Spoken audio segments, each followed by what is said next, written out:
If you earn a good salary and still feel broke at the end of every month, you are not bad with money, and you are not imagining it. The math has quietly turned against you, and almost nobody has explained why. So let me show you the real numbers, because once you see the trap clearly, you can actually step out of it. Start with the number that should shock you. According to the Bureau of Labor Statistics, $100,000 today has almost the exact same purchasing power that $50,000 had in the year 2000. Read that again. The six-figure salary that used to mean comfort now buys what a middle-income salary bought a generation ago. You did not get worse with money. The dollar got smaller. Now layer on the part that really stings. A recent Goldman Sachs report found that 40% of people earning over $500,000 a year say they live paycheck to paycheck. 41% of those earning between $300,000 and $500,000 say the same. These are not people making rookie mistakes. These are high earners who feel exactly like you do, and the reason is the same for all of them. The reason has a name: lifestyle creep. Here is how it works quietly without you ever deciding to let it happen. You get a raise. The raise feels great for about a month.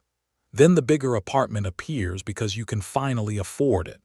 Then the newer car with the bigger insurance bill and the pricier maintenance. Then the nicer groceries, the extra subscriptions, the upgraded phone plan, the $7 coffee that is now simply what coffee costs. Each one feels small. Each one feels earned. And together they expand your monthly spending to match your new income almost perfectly. So the gap you were supposed to keep just disappears. This is the trap. Not overspending in some dramatic, reckless way. It is the slow, comfortable, invisible upgrade of your entire life to fit whatever you happen to earn. The wealthy figured out the counterintuitive truth a long time ago. They do not let their spending rise with their income. They let the gap grow instead. Let me put real structure on it. Researchers now estimate that housing, healthcare, and child care together consume about 65% of the median household budget, up from 51% in 2019.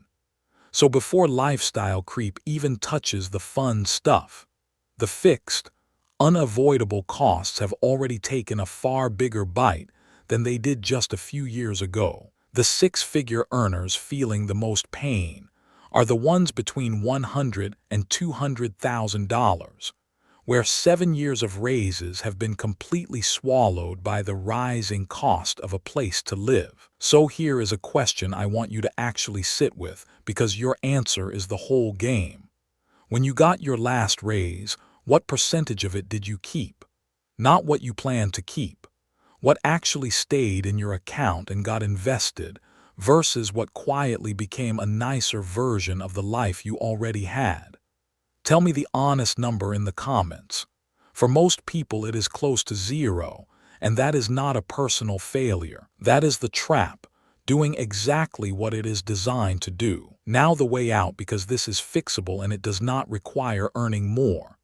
The single move that breaks lifestyle creep is this. The next time your income goes up by a raise, a bonus, a new job, you decide in advance where that money goes before it ever hits your lifestyle. You keep living for a few more months like the person you were on the smaller salary, and you send the difference somewhere it compounds. That is it.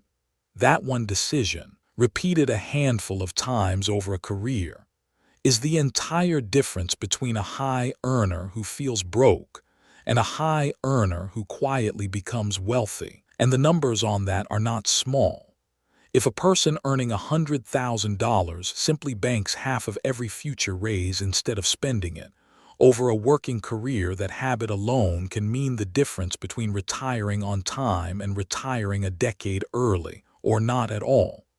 Same salary, same job, completely different life, decided entirely by what you do with the raise, not the size of the raise. Scale the lesson beyond your paycheck, and it is the same principle everywhere. The point was never to earn more and spend more in lockstep, running faster and faster to stay in the exact same place. The point is the gap. The distance between what you make and what you spend is the only number that ever turns into freedom. A person who earns 80,000 and keeps 20 is building wealth. A person who earns 300,000 and keeps nothing is on a treadmill with a better view. Let me walk you through 3 real examples, because the abstract version never lands the way the numbers do. First, the 2 neighbors. Both earn $120,000. The first one, every time a raise arrives, upgrades. Bigger place, newer lease, the whole life inflates to match.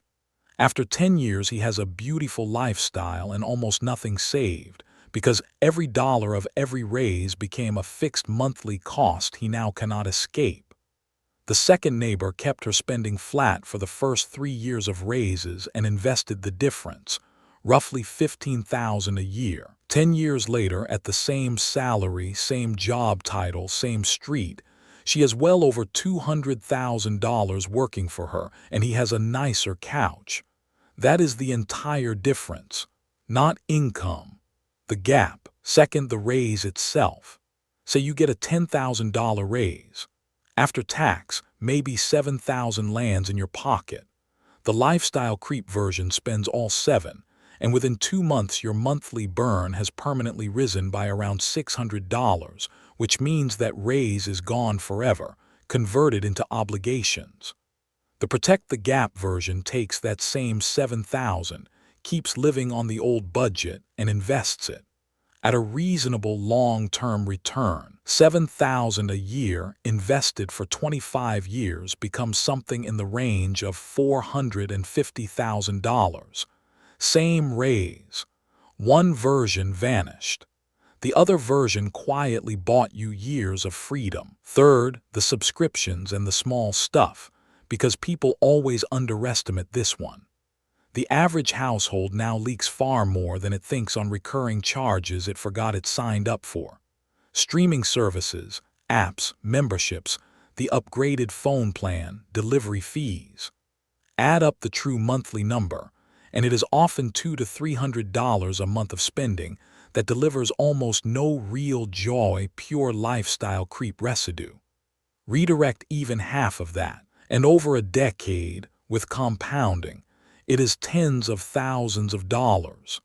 Not because you deprived yourself of anything you actually valued, but because you stopped paying a tax on stuff you had already stopped noticing. Here is the mental model that ties all 3 together. Every dollar you earn walks up to a fork. One path turns it into lifestyle, a thing you consume once and then must keep paying for. The other path turns it into an asset, a thing that pays you. Lifestyle creep is simply the default setting where more and more of your dollars automatically take the first path without you choosing. Wealth is nothing more mysterious than deliberately sending a bigger share of them down the second path, especially the new dollars from every raise, before they ever learn the way to the first. So if you feel broke on a good salary, the answer was never to feel ashamed. And it was never simply to earn more because you just saw that earning more does not fix it on its own. The answer is to protect the gap. Keep the next raise. Let your spending stay still while your income climbs, even for a little while, and watch what happens to the number that actually matters. You do not need a bigger paycheck to stop feeling broke. You need a wider gap. And now you know the math. If this changed how you think about the next raise you get, there are a lot more of these, the real math behind the life you actually want. Subscribe, and let's keep decoding it together.